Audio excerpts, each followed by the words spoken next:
Hey everybody! Today we're going to learn how to clear your Windows Update cache to reclaim gigabytes of wasted storage space on your hard drive.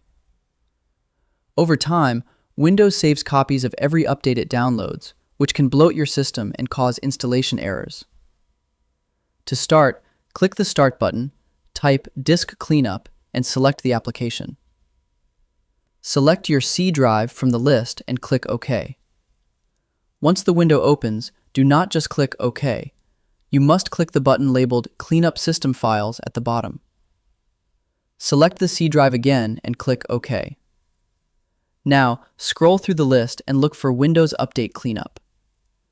This is usually where the largest amount of junk data is stored, often ranging from 2 to 10 gigabytes.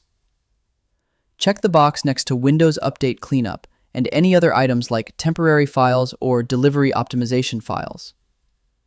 Click OK and then click Delete Files to start the removal process. This may take several minutes to complete, depending on the size of the cache and your drive speed.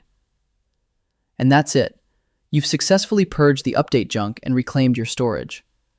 I hope this helps with your current and future projects. Thank you for watching.